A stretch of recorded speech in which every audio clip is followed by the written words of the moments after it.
Right, thank you for the introduction, the invitation to speak.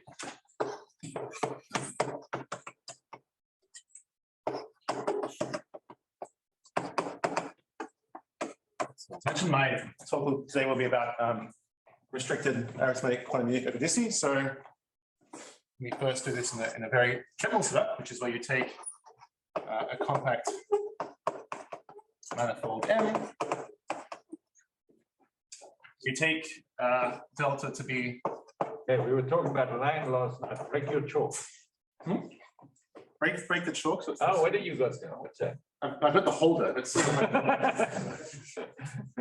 I'll change to something else. Here we go.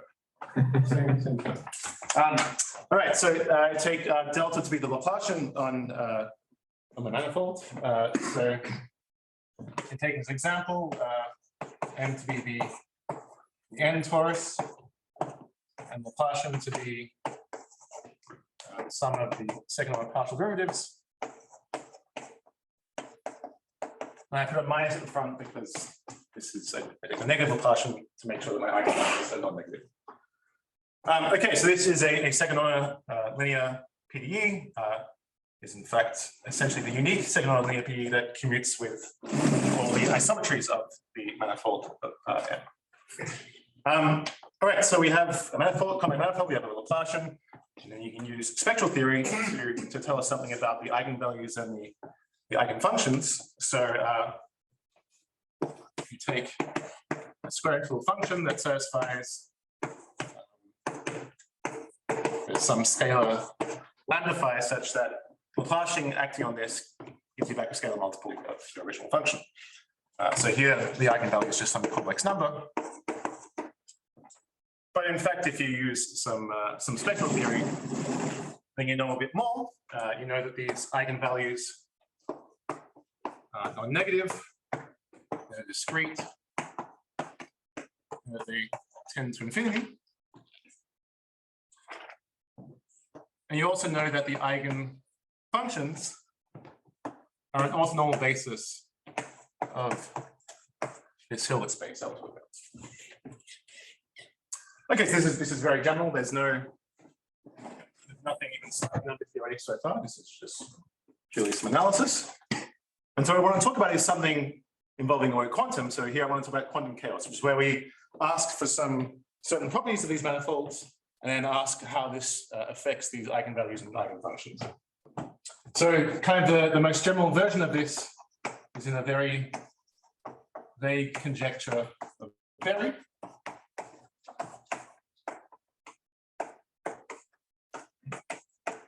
This conjecture really says whatever we want to say. So you have to say something about the manifold.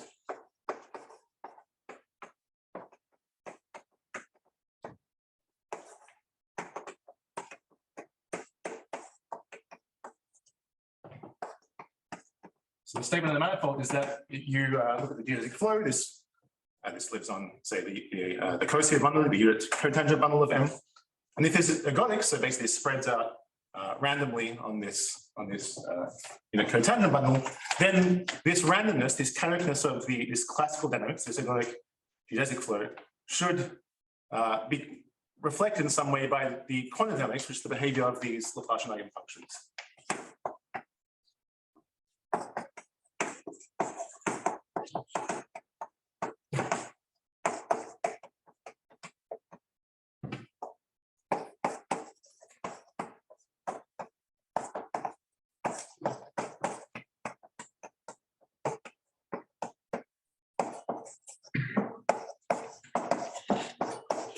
So the conjecture is that these behave like Gaussian random waves, these eigenfunctions behave like Gaussian random waves as the eigenvalue tends to infinity. I'm not going to explain what this means because, well, Barry doesn't really explain what this means. This is kind of a heuristic. It's not really made precise. But you can make it precise. And there are many different ways to make it precise. And the way I'm going to first talk about is the quantum ergodicity conjecture.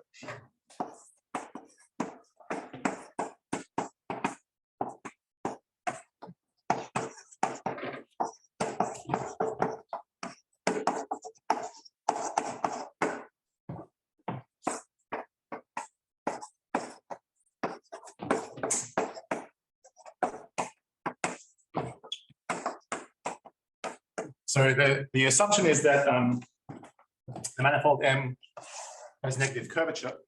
A negative curvature implies that the geodesic flow is ergodic. So this is a good assumption to start with. So this particular means that your classical dynamics are very chaotic.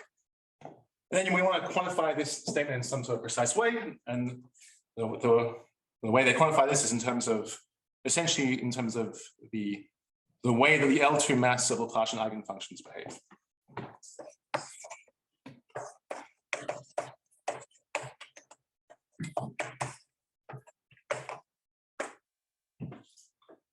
So there's various ways of quantifying this.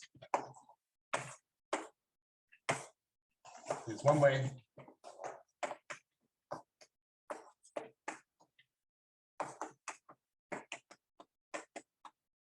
It says that the L2 mass of Laplacian eigenfunctions equidistributes on your manifold. So for every nice set B, so here nice just means that its boundary has measure 0. For every nice set B in your manifold M, you integrate the absolute value of your eigenfunction squared over this nice set. And these are assumed to be L2 normalized, and the conjecture is that this converges to the volume of your set B. Okay, so some remarks in order. First off, this is not what they conjecture. They conjecture something a little bit stronger, which is that you work with micro-local lifts. So here the geodesic flow is, you can think of this not as something on your manifold, but on the cosphere bundle. And there's a way to take these Laplacian eigenfunctions, which are functions of your manifold, and to lift into something called micro-local lifts and actually live on the cosphere bundle. And then you can talk about a similar kind of equidistribution problem on this cosphere bundle. So that's the correct form of climbing ergodicity. This is a slightly weaker form that's sometimes called climbing ergodicity in the configuration space or mass equidistribution. But this is the version I'll be talking about today. Sorry, what is so quantum about this? So the quantum is that when you can think about these Laplacian eigenfunctions as like steady states of an operator, and so you're kind of thinking about, well, I don't know what the best way to think about this is, but is you're thinking about these Laplacian, as Laplacian eigenvalue tends to be, that's like the energy of these quantum states getting larger and larger, and so you kind of Geodesic flow is a Hamiltonian flow, and if you quantize it, when you go to any physicist and ask them to quantize it, they will come with the Schrödinger operator, and this will be their quantization. And so, well, I interrupted already. One more question. So we know that you assume, say, negative curvature, so geodesic flow will be better than just ergodic. Yeah. So wait, this is really quite That's what we'll be using. yeah. So here's the first statement I mentioned. So my advisor back in Australia was Andrew Hassel, and he proved in 2010 that ergodicity of geodesic flow is not enough. So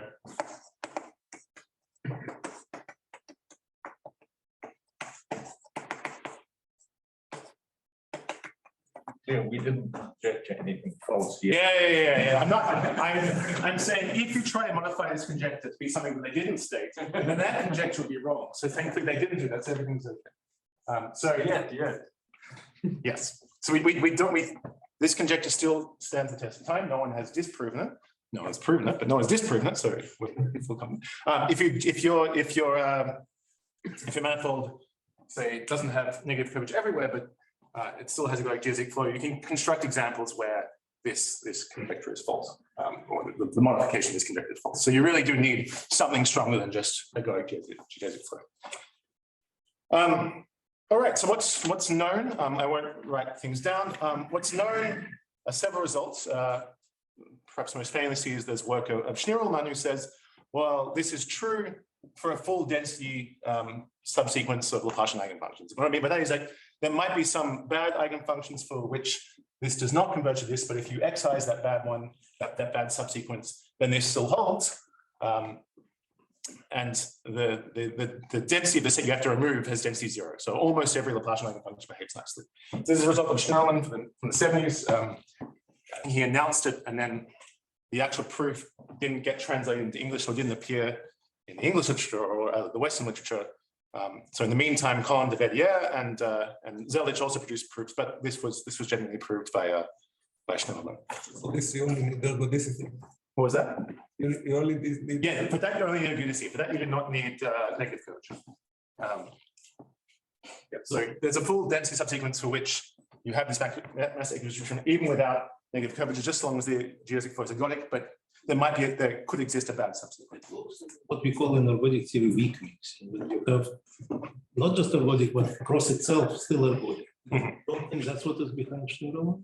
I don't remember. It's been a long time since I've read Schneiderman's paper. Okay, so that's perhaps the most similar work. This is called Ergodicity. There's also work, been some big breakthrough works in the last 15 years. So Anand showed that if you look at any possible limit of, so any weak sublimits, so what this kind of sequence of measures could converge to, one of these weak sublimits has to have positive entropy. And there's also been recent work of Dyatlov and Jin, who shows that any one of these weak sublimits has to give non-empty open sets positive measure. So it kind of can't miss open sets. So these are kind of evidence towards this QE conjecture, albeit far from proof. Okay, so what is known and why am I using the word arithmetic in my title? Well, I want to now concentrate on arithmetic settings.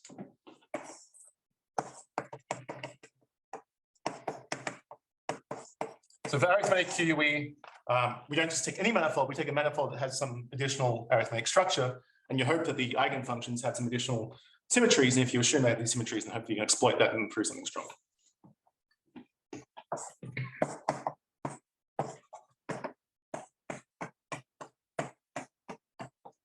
So here I'm going to deal with a case where the manifold is a modular surface, H1SL2Z. Okay, this is technically an orbifold, and also this is not compact, but it is finite volume. The fact that it's non-compact means that you get functions that satisfy this Laplacian eigenfunction equation, but are not square interval. These are the Eisenstein series, which give you minor grief, but not the end of the world. And those are things you can still deal with. Alternatively, I could replace SL2Z with some other subgroup, which this quotient is compact, and there are still arithmetic situations that occur, but I'm not going to talk about it today. Okay. So if you look at this surface, then your eigenfunction phi, which I'll instead call G,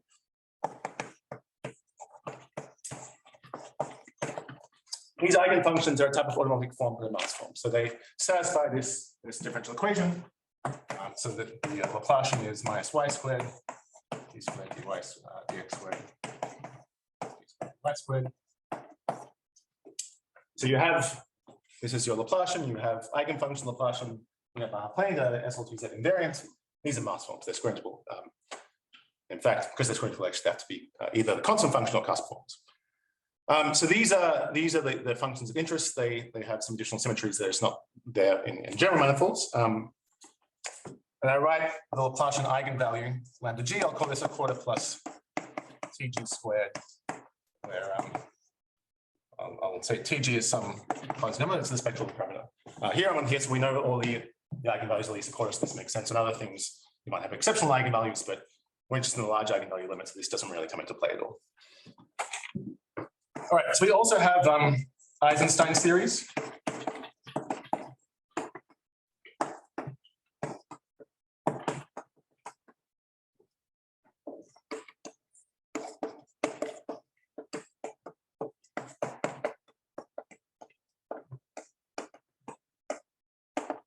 So you have your Eisenstein series, which are like Maass cusp forms, but they are not square interval. It's written in the form uz a half plus it. Their eigenvalue is a quarter plus t squared. Okay, so this is the arithmetic setting that we talked about for the rest of the talk.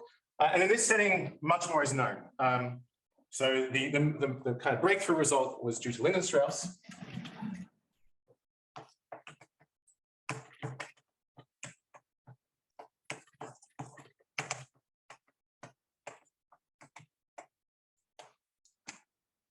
So Lindenstrauss proved in this setting that QE holds. Modulo some kind of non-trivial things that I will mention that we have to overcome. I'll just change the chalk.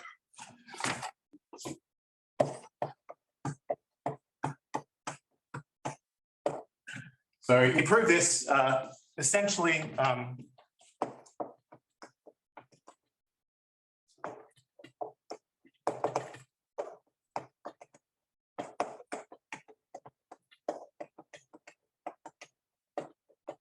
So I had to assume that you had these additional symmetries coming from Hecke operators. So to assume that this was not just a Maass cusp form, but a Hecke-Maass cusp form. And then there was an additional missing possibility, which he couldn't eliminate the fact that there might be escape of maps. This is non-compact, so he couldn't eliminate the possibility that one of these weak elements was some scalar multiple of the correct measure, but actually some scalar smaller than one. And Sound finished this off a few years later and ruled out escape of maps.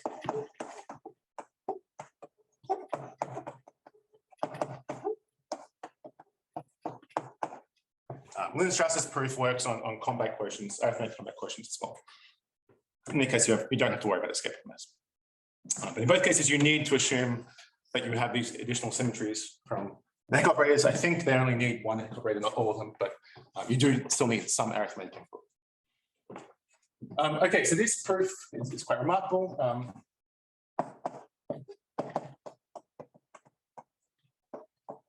The proof uses ergodic theory.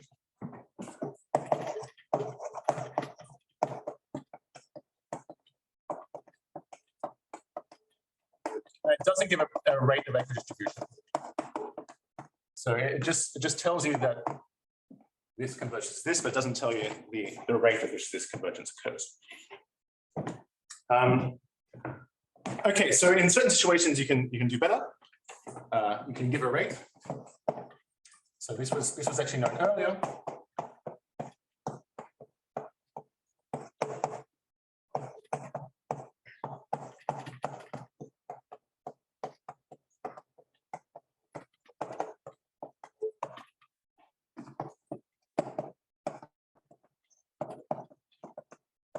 Which is, if you look at these Eisenstein series, which are not square integral, you can still formulate a version of this conjecture. You basically have to divide through 1 over log of the eigenvalue, and then you still get, and you have to restrict it to compact sets rather than just arbitrary measurable sets. You still get equidistribution in this case. In fact, you get an effective rate of equidistribution.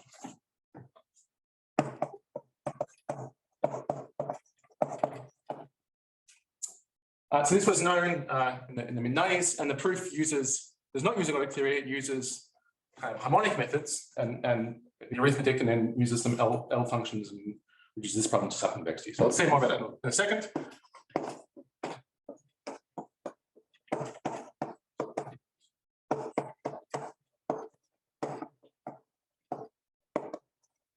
And before Lindenstrauss proved QE unconditionally for Hecke-Maass cusp forms, Watson had proved it conditionally using very different methods. We had to assume something strong. We had to assume the generalized Lindelof hypothesis, so that the rate of growth of an L function along the critical line is no faster than its conductor power to the epsilon. So this is quite a strong assumption.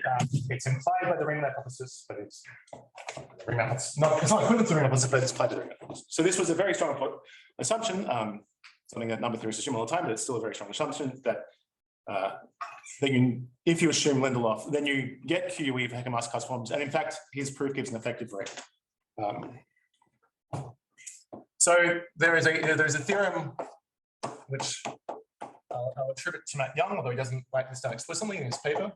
I think Matt's watching right now. Matt, tell me if you actually did realize you'd prove this. There's a theorem of Matt Young that resolves the conjecture of Rudnick and Sarnak, and I think Jesse Thor and I realized a couple of years ago that this conjecture had been resolved, and no one had kind of pointed out, which is that Watson's method gives you an effective rate of QUE. So I'll say what I mean by effective here. That's Watson method requires Ramanujan conjecture. No, it doesn't require Ramanujan, just Lindelof. No Ramanujan needed.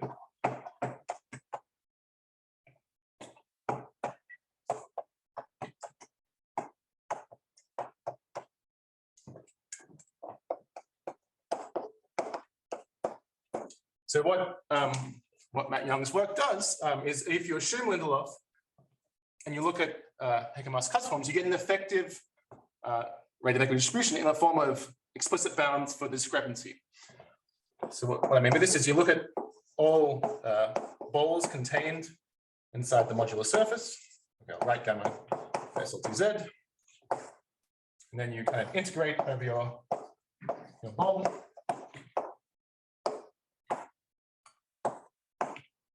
subtract off the volume of that ball.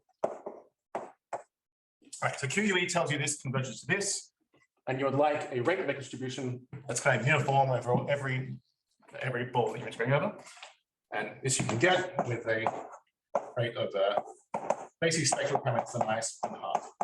So this is like the eigenvalue to -1/4. This gives you an effective rate of distribution. So this is a conjecture of Rudnick and Sarnak from the same paper in the mid-90s, and this is essentially resolved in this paper about Young. I'll in fact give the proof because the proof is pretty easy.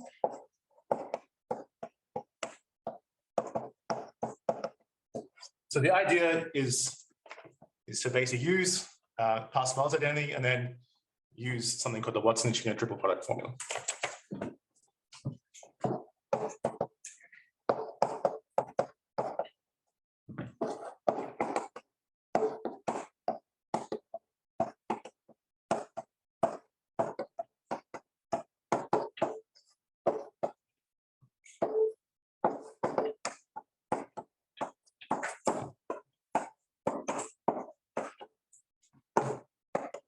So Pascal's identity says that if you take the inner product of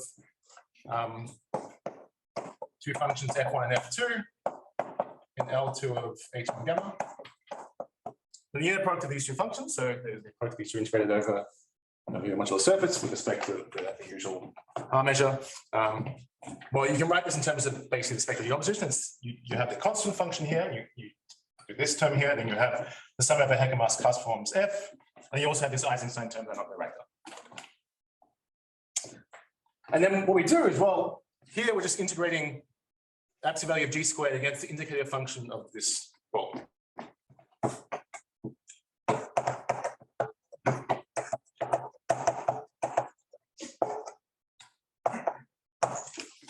So you just plug this in. And then the first term here is just, if you take f1 to be g squared, f2 to be this indicator function, well, then the first term is going to give you this main term here that you wanted. And you just want to show that these remaining terms are small.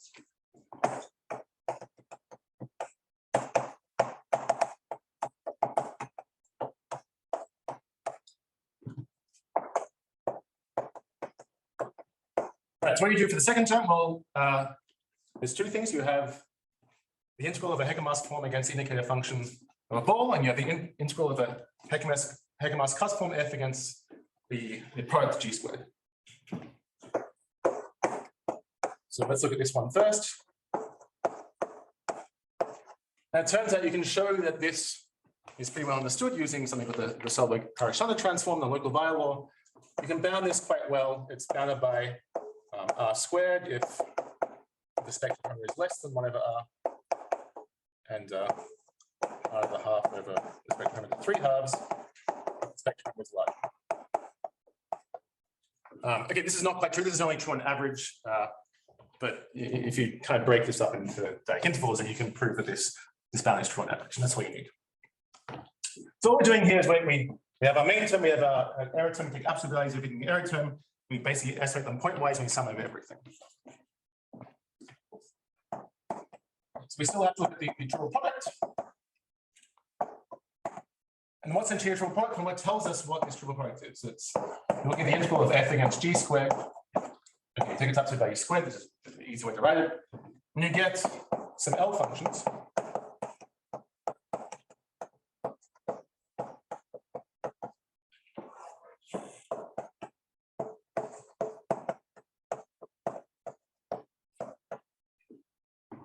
So you get some L functions, and assuming Lindelof, these L functions are basically 1. They're very easy to control.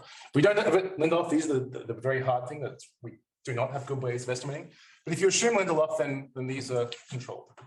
You also have some remaining stuff. This is kind of the non-Archimedean part of this triple product. You also have an Archimedean part. The Archimedean part just comes from some local integrals that give you gamma factors. And if you have these gamma factors, you can use Stirling's formula, and you can work out the size of these gamma factors exactly. So it looks something like, well, the term looks like TF. The term looks like TG plus TF, and 2TG minus TF against the half. And then you also have some term here, which is 1 if TF is small, and it's exponentially small otherwise.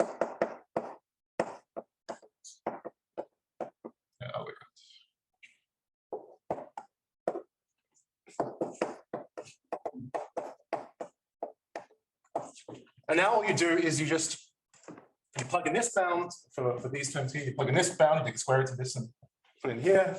You just estimate these, assuming Lindelof, and then you're left with basically a sum of some things, and you estimate those using the Weil law, and this is kind of not too hard to estimate. And if you do that, you work out that, well, basically these two terms here will give you this TG to the minus half. So that is basically a sketch of the proof.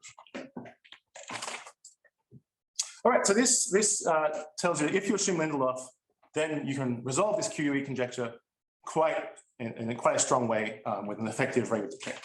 Averaging over F. Sorry? Averaging over F. So when you spectrally expand, you have a sum of F. Does it help you to remove Lindelof? Well, the problem is, like, even for very small f, we can't get good bounds for this. Basically, you need bounds in the G aspect, and even if f is like bounded, like this. What is the degree of the? This is degree 6 L functions, 3 × 2 degree 6, and it's the classic one. QUE being subconvexity for the L function, and we have no idea how to do that. So yeah, another question? Yeah, the Eisenstein part is that reduced to like some maybe even easier L functions. Yeah, the Eisenstein part like factorizes into easier stuff, and it's much easier to deal with. Okay, any other questions before I move on?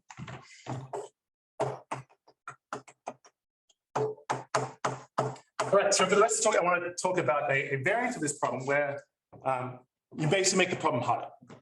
So there are various ways to make this problem harder. The one that I worked on in the past is small scale QUE, which is where you have this shrinking target problem where you try and capture the equidistribution of mass here as the radius shrinks some rate depending on the spectral parameter TG. So as TG grows, you want your radius to shrink. You want to kind of see at what scales does equidistribution still occur, like how fast can you shrink your target and still capture the mass correctly. And this is, again, a hard problem that's related to sort of subconvex bounds for these L functions. So I won't talk about that today. I want to talk about a different problem, which is where instead of shrinking your set, but your set still being, an open set in full measure, we look at submanifolds. You look at something that's really much sparser.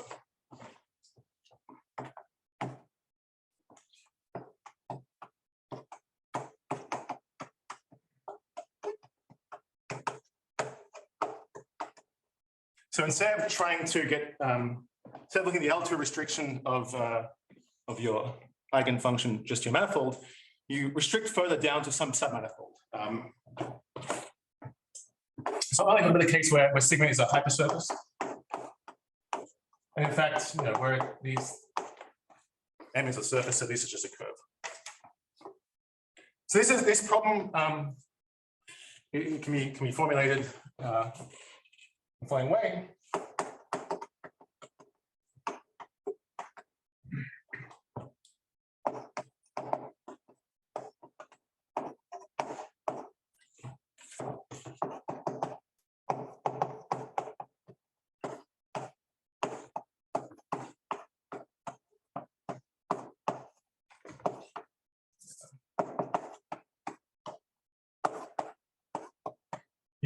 You look at every nice subset of your submanifold sigma. So again, I'm thinking of my manifold as being a surface, my submanifold being a curve. And so you're basically looking at every segment of that curve, and you're asking, well, if I integrate over that segment, do I get the length of that segment as the eigenvalue tensor? And this is much harder because you try and capture something much sparser. But you're really looking at submanifold rather than the full manifold itself. All right, so it turns out, just as stated, you need some conditions in your hypersurface.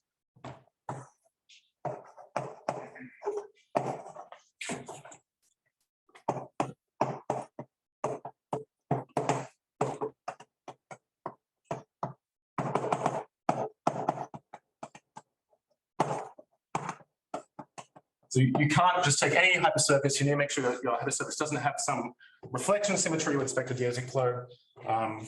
There's a nice kind of way to see this on the upper half plane.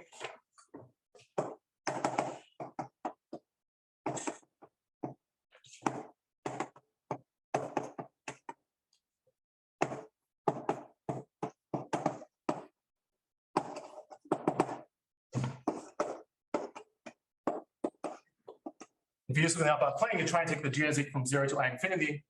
So it's like the vertical line. Well, this QE fails here, and it fails because there's a symmetry.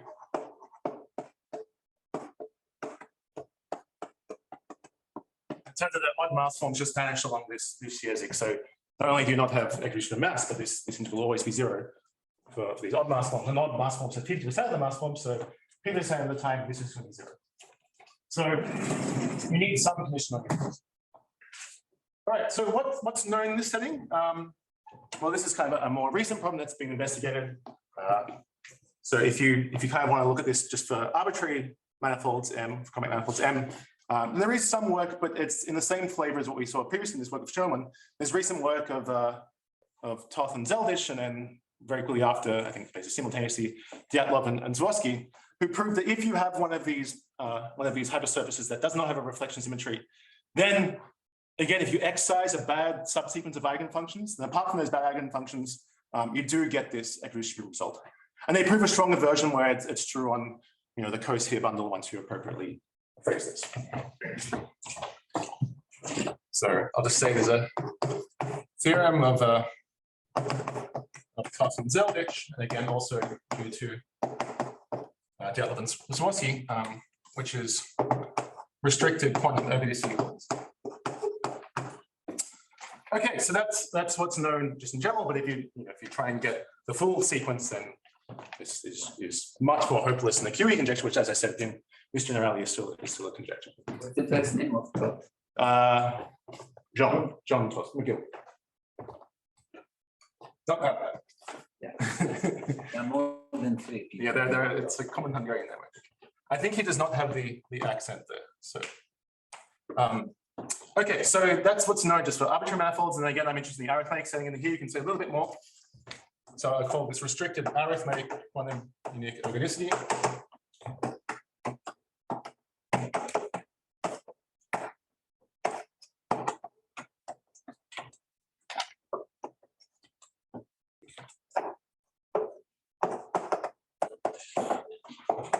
So restricted arithmetic quantum unique ergodicity says, is this kind of conjecture true if your manifold is, say, the modular surface and your hypersurface is some nice curve, which I'll talk about in a second.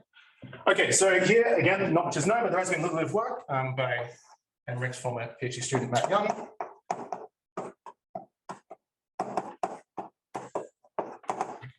Which is that this is true for Eisenstein series for special curves.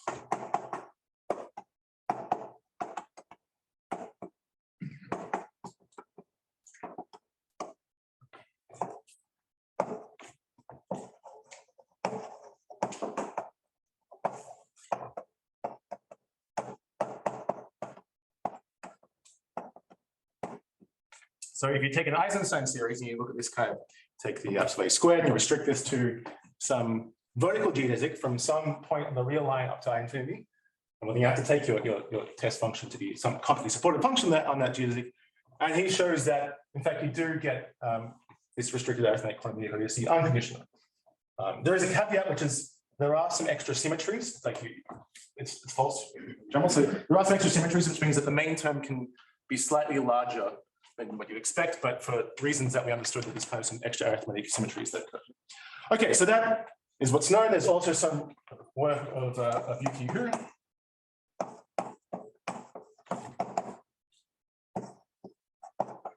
There's a kind of a level aspect, or more precisely a depth aspect version of this, where you kind of vary your manifold. So instead of taking manifold to be H mod gamma, you take your manifold to be H mod gamma not Q, and you kind of look at partial eigenfunctions where now Q varies.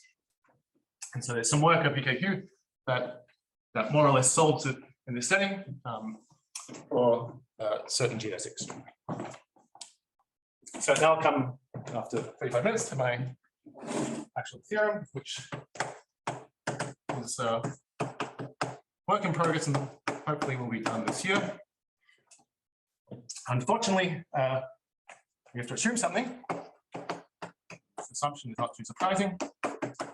When you assume Lindelof,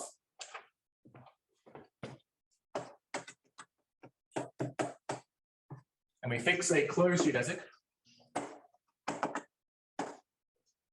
C on the surface,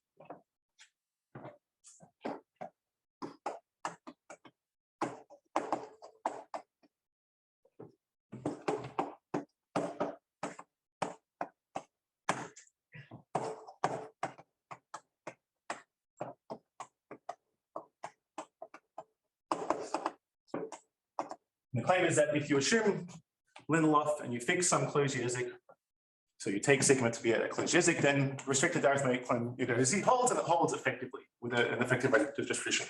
So there exists some delta greater than 0 such that we have the following.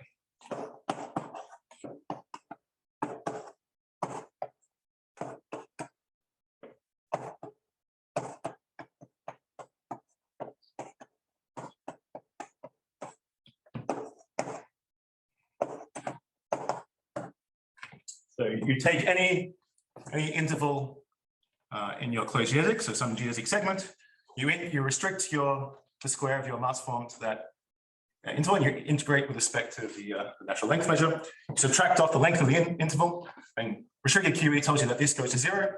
And here we said actually, if you take the sup of the supreme over all possible geodesic segments, you get some effective rate of decay. All right, so I should say something about our assumptions.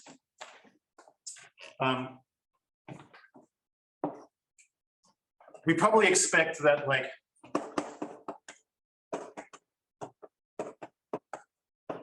if you believe that this kind of result here, where you have this effective here, you get TG minus half plus epsilon. Maybe you note that like a half is the correct exponent here. And I definitely do not plan to get this. Maybe something like 1/12 is plausible. I haven't made this effective. Or rather, I haven't worked at the exponent yet, but something like 1/12 is certainly plausible. Okay, so there are a bunch of assumptions here. I'm assuming this is a closed geodesic. So you can probably get away with some other things. Instead of a closed geodesic, you can also take some vertical geodesics.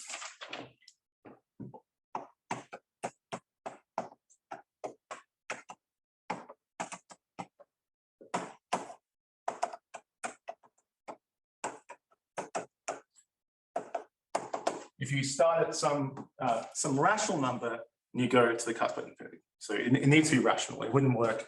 The method does not work for arbitrary real numbers. It's plausible that this method may give you something. If you take your hypersurface, your curve, to be like a Horace cycle or a geodesic circle centered at a Hecke point, but it's kind of unclear whether this will work. I haven't tried it. All right, so I'm assuming these are Hecke-Maass cusp forms. I'm assuming that these are all eigenfunctions of all the Hecke operators. That is a necessary assumption that goes into the proof, but it's probably moot in the sense that, at least for the modular surface, it's believed that the discrete spectrum of Laplacian is simple. So they're probably, you probably don't, you assume this because it's probably true that if you have a mass form, that's automatically a Hecke-Maass cusp form. So that is needed, but it's probably moot.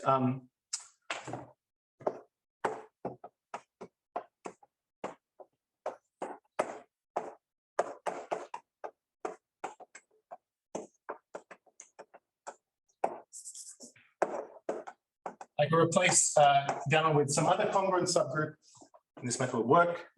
So in particular, I can replace, instead of SL2Z, I could have it be something for which this quotient is compact. So it could work, and doesn't only need to be finite volume. It could work for gamma naught Q, gamma 1 Q, but also could work in compact quotients.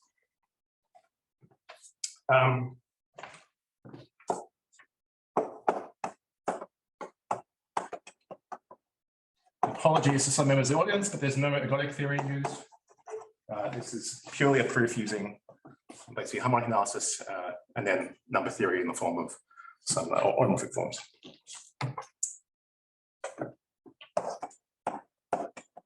And the final kind of important caveat is that just like in Watson's conditional proof of QUE for Hecke-Maass cusp forms, you do need some condition, you need some assumption. Again, we need the generalized Lindelof hypothesis.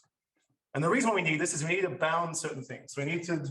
By the way, so that's for the upper bound, but there are some, maybe in the work of Zhang and June, you can prove, because you can use Lindenstrauss to get that you charge the geodesic non-trivial. Yeah, you can get some lower bounds. Lower bounds, not upper bounds, but you can get lower bounds. You can get upper bounds are suboptimal, and you can get unconditionally, you can get lower bounds. I mean, you use this in your Yeah, I think it's a remarkable fact that you can, so as you said,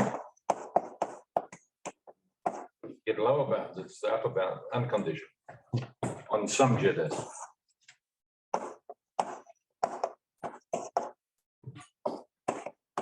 All right, and we use them because we need to bound certain moments of L functions. And in fact, it's not exactly moments of L functions. We need to bound fractional moments of L functions.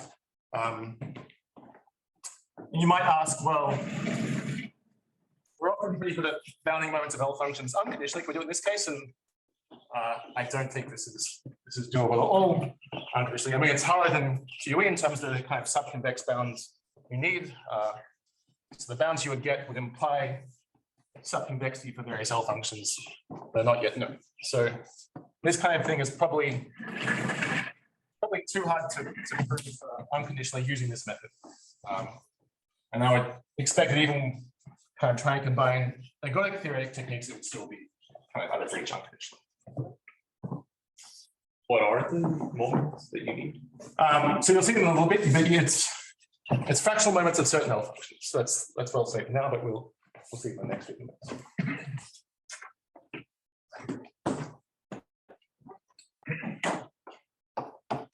Right, so what's the idea of proof? Well, I'll just show this I'll just show I won't say how you prove this kind of effective result, but rather is how you prove equidistribution.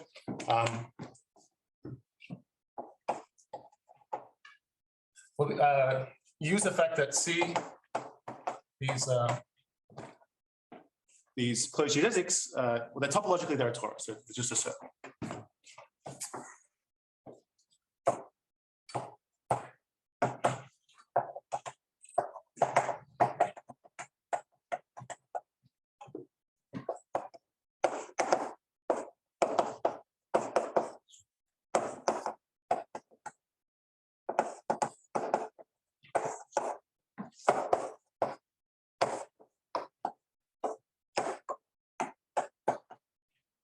So what you do is you just need to take any character of your circle. So you should think of the psi of m as being like either the 2 pi I m theta for a certain choice of variables once you parameterize your geodesic in the right way. And we just need to show that this converges to this for every m. This turns out this vanishes unless m is equal to 0, in which case it's just the length of the geodesic. This is like a standard projection. And now you can kind of try to attack this in two ways, and both ways fail, but thankfully you can combine them and to get something that works. Right, so this is what we want to prove. So the first idea, which fails badly, is just to kind of do what we did in Young's proof of this result of this conjecture over Rudnick and Sarnak, which is just to spectrally expand G squared.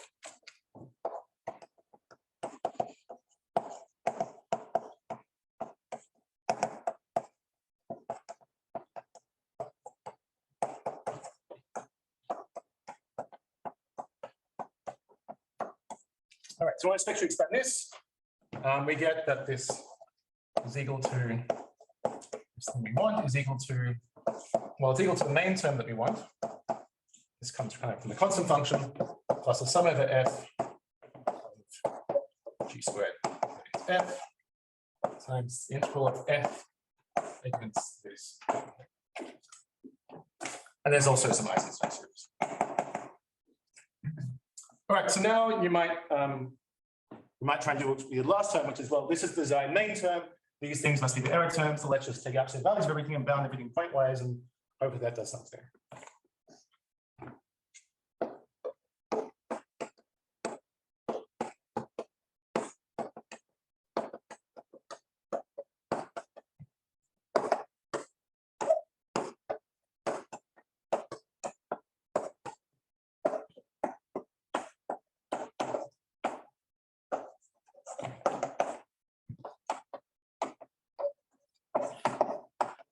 Right, so if we do this well, we get the same L functions as before. We get like L1/2 f, L1/2 the adjoint of g twisted by f. So at least for the absolute value squared of this, we get those L functions. weighted by some certain things coming from gamma factors.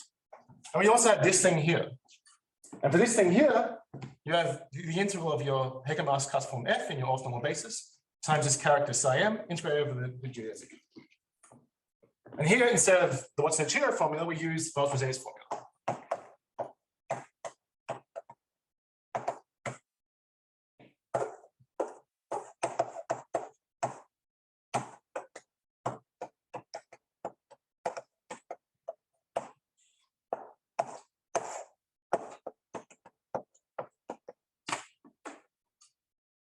You get something that basically looks like 1 over F. At least if M is fixed, it looks like this. Right. So what is theorem? Theorem is the automorphic induction of the grossing character corresponding to this. So this is a dihedral mass form weight 0 level D character ID and spectral parameter.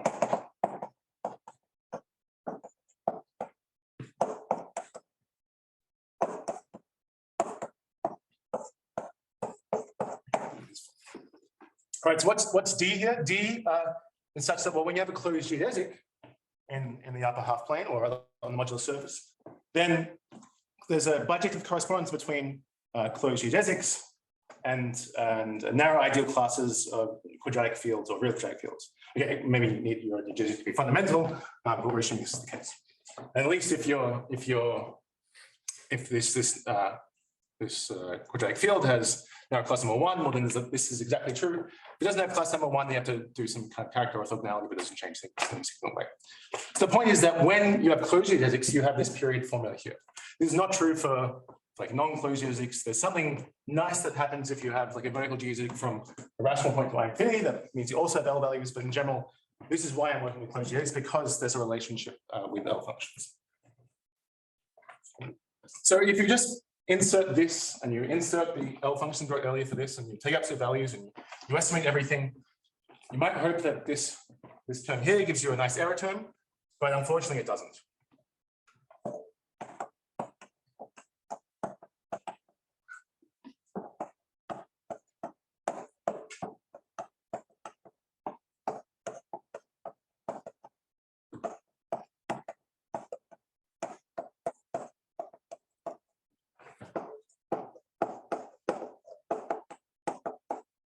So what we're hoping is that you have a main term plus a little over 1.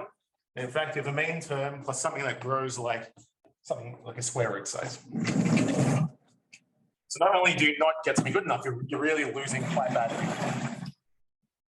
So this first approach, as it stands, is just doomed to fail.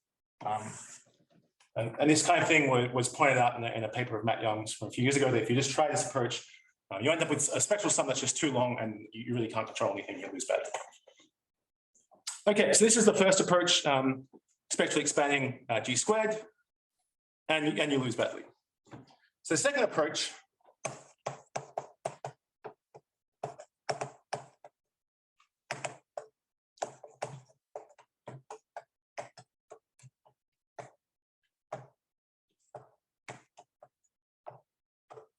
it will work if you just restrict. You can put the psi in, but you put psi 1 there. If you put psi 1 there, you still lose badly by 2 to the half. Yes. If you do this other approach, then you would get something that's almost optimal.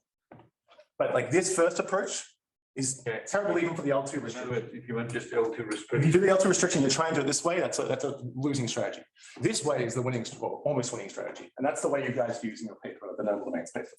Is the second way. The second way is to use the fact, well, we're integrating over this curve, which is this geodesic, which is basically just a torus. So you can kind of think about this integral where you can use, this is like the inner product of the restriction of G times this character with the restriction of G. So that means is that you get this thing is equal to,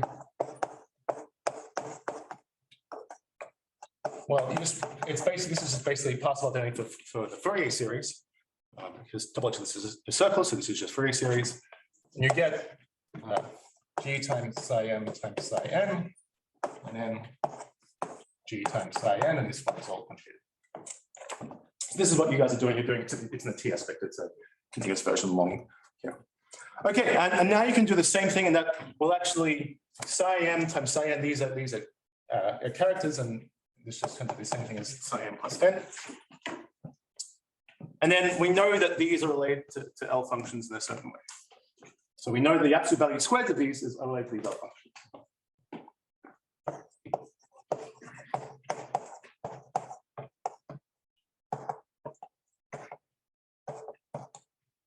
So now if you use the Localization formula, we just take absolute values of each term, and you input the upper bounds you get, and you kind of estimate everything. You sum of everything. You have to be a little more in the expression before I didn't give explicit dependence on m, but if you do, there is some explicit dependence on m. If you do this here, you find that, well, actually, this thing converges. It turns out there's an exponential decay after a certain point.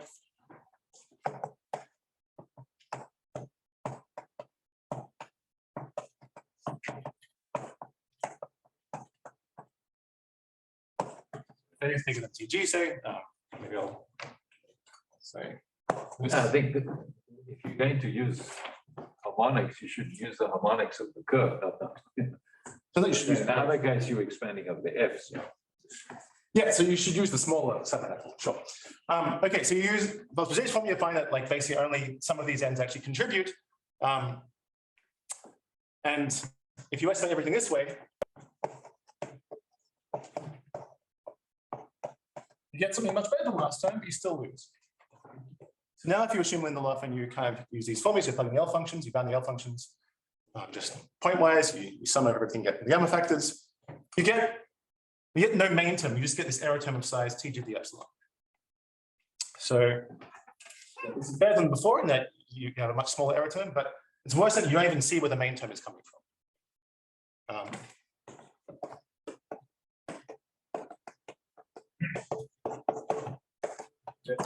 Upper bound. Yeah, so if you're really careful, do this unconditionally, you kind of get to change sort of summation and expression, things like this. You can see that this L2 restriction problem, you get something like Tg to the 2 theta plus epsilon, like theta is the best exponential function. So this was worked out by a master's student of Valentin Blomer. It's in the archive last year.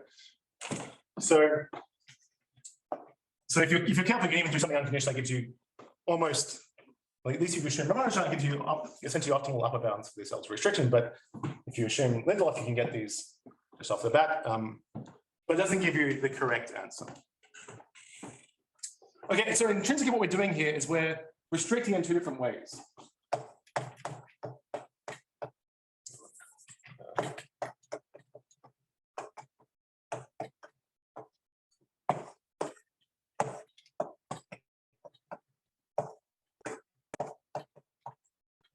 There's something called a strong Gelfand formation, which is telling you there's a way to kind of embed your function in two different ways. So on the top, you have, say, g of z1, g of z2. On the bottom, you have psi m of z. And then you're restricting in two different ways. In the first way, you restrict z1 to equal to z2. To restrict the diagonal copy of gamma mod h, h1 gamma, and then you spectrally expand this expression. That gives you this expression here. And then once you have that expression, you restrict z further to be in this closed geodesic. And that is when you then integrate over C here. And that gives you one spectral expansion. On the other way, you use Parseval to say, well, I'm going to set z1 and z2 to both each be in C, but different values of C. And then you restrict to the diagonal copy of C, and that gives you this Parseval's identity here. So this is basically what's going on. And then in both cases, you're integrating this function.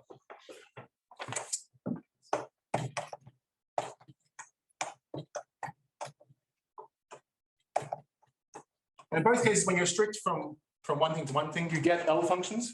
When you restrict a second time, you get sums of L functions. So this is kind of an observation. In its L function form, it goes back to work of Kuznetsov and Morohashi. In this kind of group theoretic thing, it was seen this way by Rudnick and at the same time by Michel and Begatich.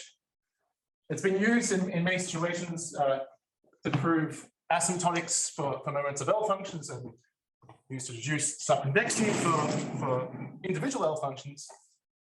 But here we're going to use this approach to actually bound the period individually. So we want to actually get a bound for this. So I'm basically out of time, so I'll tell you the key ideas.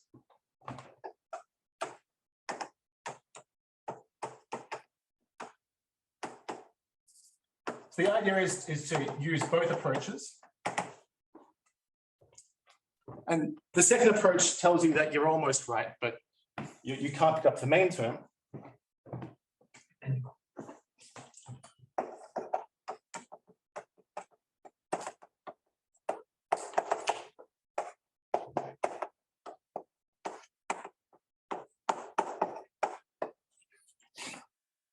And it turns out you only need to look at n in a certain range. So you need to look at where n is close to TG. So it's at least as large as TG 1 minus delta, say, but smaller than TG minus TG is the 1 minus delta. So I call this range the bulk range. There's a remaining range where n is smaller than this, that's like the initial range. When n is between this and TG, that's kind of the transition range. And when n is bigger than TG, you get this exponential decay. But this is the range where things actually matter. This is the range where you should be getting a main term, because if you estimate all the remaining terms in the sum of n, which are not in that range, you get something that actually is a little lower of 1. So it's only that bit that actually counts. This is the bit that matters.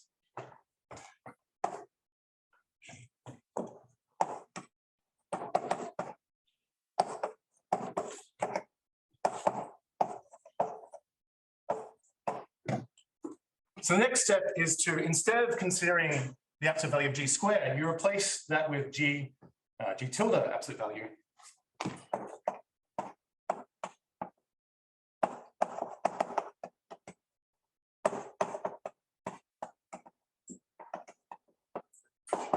And this modification is such that you choose a different automorphic form g tilde that lies in the same automorphic representation as g, and has the same behavior every non-Archimedean place, but the Archimedean place behaves a little bit differently.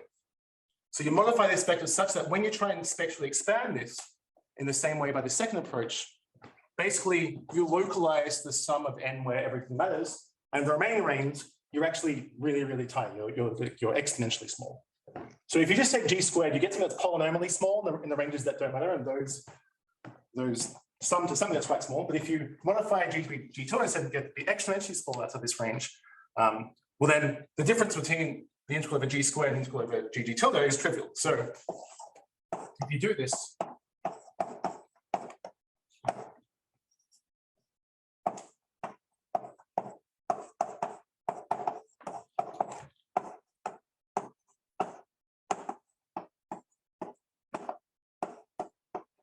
you get something that, using this second approach, especially expanding this difference in terms of these square roots of L functions, you get something that is small, because you basically get something that's exponentially small in all the ranges that matter.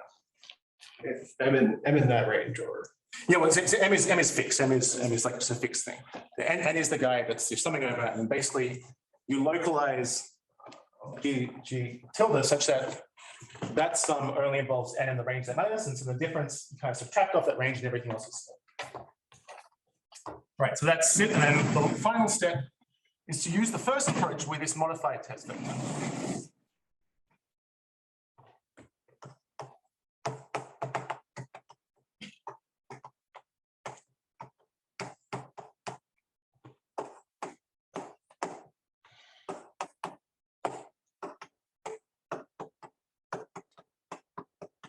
So now you try and expect to expand this in this first approach, which failed really badly the first time around. But when we modify our automorphic form in a very specific way, we can actually show that, well, these sums aren't actually that big. So last time we had that these sums were t to the half plus epsilon. If you're really careful, you modify your vector in such a way, you get something that actually genuinely is a little bit of one. So I'll say one last thing is that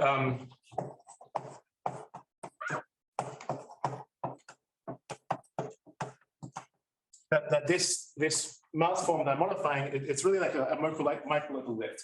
So really, it lives on, rather than H1 gamma, it lives on SL2R gamma.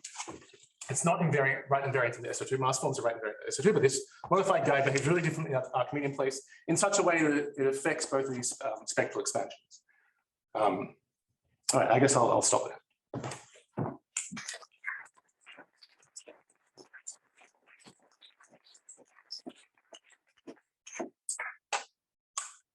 So just to be clear, the second method is only used to replace G by G tilde.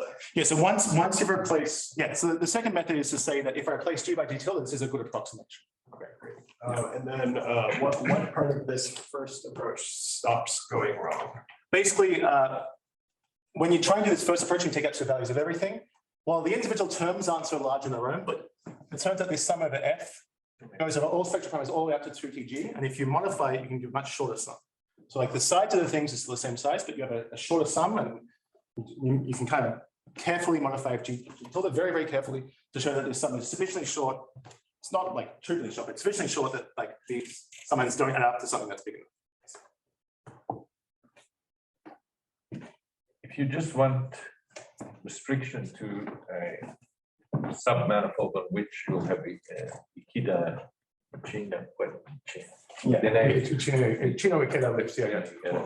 formula or some gross percentile formula holding, and you just want t to the epsilon, then I think you don't have to go through this kind of gymnastics. Yeah, so if you just want like essentially sharp have to show that you have an L2 normalized on the big space, you restrict, and it should be at most t to the epsilon. Yeah, you have a nice letter resonant about this way. Yeah. So my memory was that worked quite generally as soon as you have such a formula, right? Yeah. So like that's Yeah, so that's the second approach here. That is. right. Just So this is a specific case of. right. But so literally the most basic case of the chain. That's quite general. Yeah, so this is quite general. There's been a lot of work in other situations where you have these L2 restriction problems. You kind of expand them in terms of L functions and either conditionally on Lindenstrauss or unconditionally if you work really hard and try and get essentially optimal upper bounds, this L2 restriction, maybe up to a loss of eigenvalue to the epsilon. Yeah. But getting an asymptotic is much harder.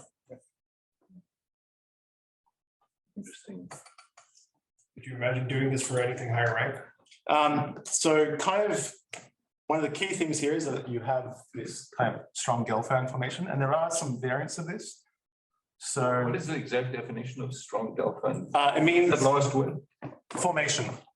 I mean, it's basically when you have some groups.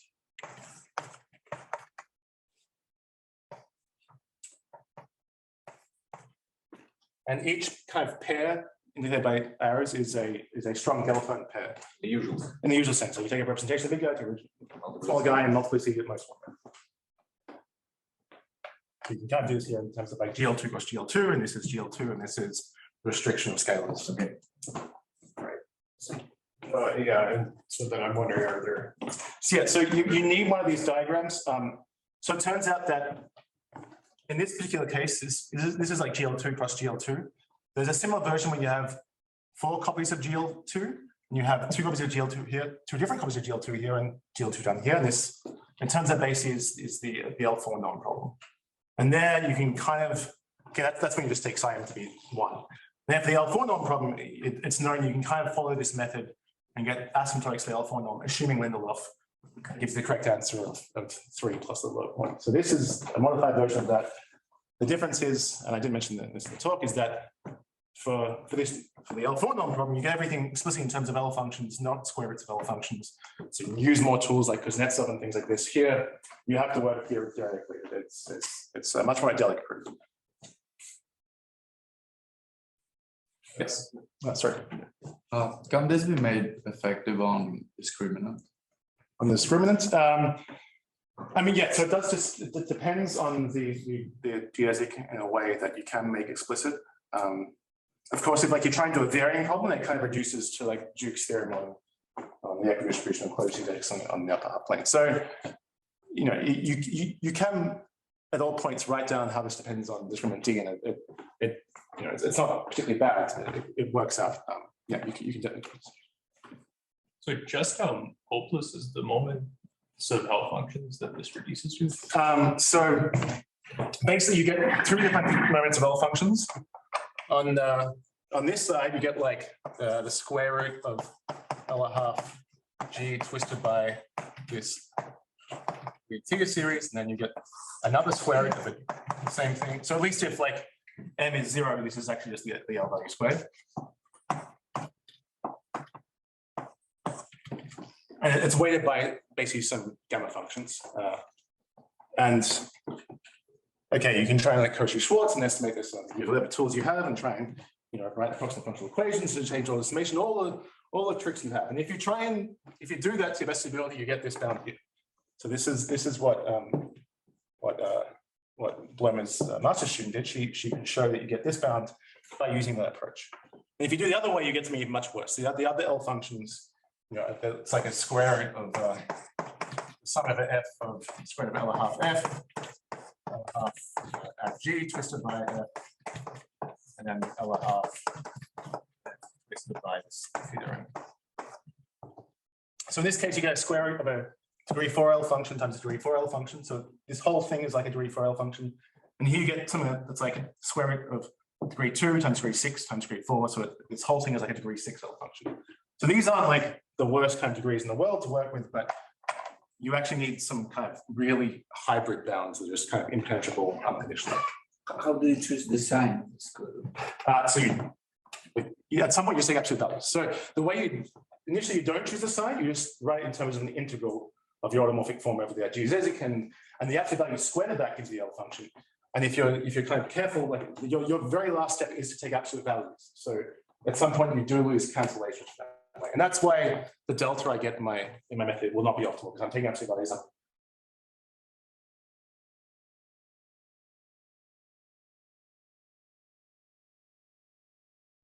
Is it possible to prove the analog of Sherman's theorem, that is like for density 1?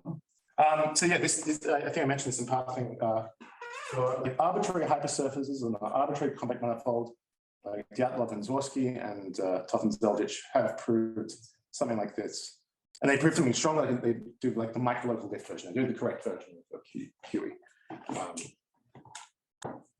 Yeah.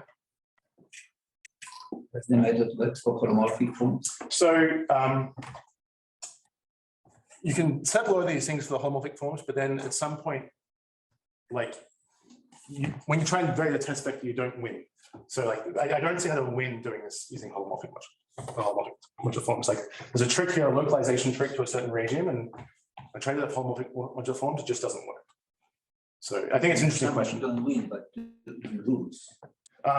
You lose because like when you try and localize on one side and then get the section expansion on the other side isn't short enough. So when you try and estimate it, your error term is still too big. So something behaves differently when you're trying to do it for I don't homomorphic understand what do you mean by modifying. It's an adelic thing. Basically, you should think of this as like, I can write this as an infinite sum of like raising and lowering operators acting on G with certain weights. That's like the classical way of thinking about this. So this is like, it's a function on SL2R, not SL2Z, not H on SLZ, because like it's an infinite sum of all the raised and lower versions of G. But it's only the Archimedean place that is. Yeah, nothing in the level aspect is changing. To be really arithmetic. Yeah, Adelic approach. yeah, it's an adelic approach. I don't know how to do this classically. It's probably very hard to do it classically. But I don't think it's adelic because I mean, it's Archimedean. all the finite places of Nothing is changing at the point. It's okay. It's a representation. It's a representation theory. I didn't mention that I'm really using some tricks I learned from Resnikov about like uniqueness of trinomial functionals and function. So it's not, I would say, if I'm understanding correctly, that you're using you're not using k invariant vectors all the time. That's correct. Yeah, at the very end, I modify it to be a vector that's not even k prime. Yeah. Okay.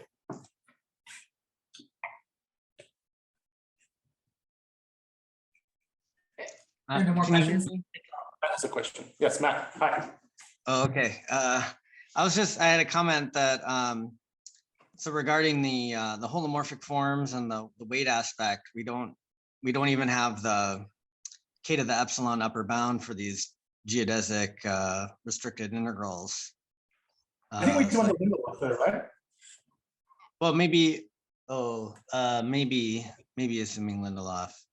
Yeah, I think assuming Lindelof to get this, but this approach, but you can't get that unconditionally. You can't get close to it unconditionally. but it's one of these things where it's sort of funny in the weight aspect. It seems it's much harder than for Maass forms in the eigenvalue aspect. Yeah, so Just the upper bound alone. yeah, so the upper bound, for example, in the holomorphic forms, if you have like the upper bound, that would actually imply subconvexity for L functions in a very strong form. Whereas for Maass forms, if you just want to get like an L2 restriction upper bound that's optimal to TG epsilon, that doesn't imply subconvexity at all. So holomorphic case is genuinely harder.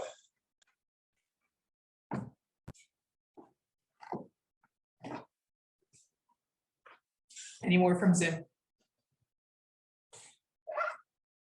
If not, let's thank Peter again for a great talk.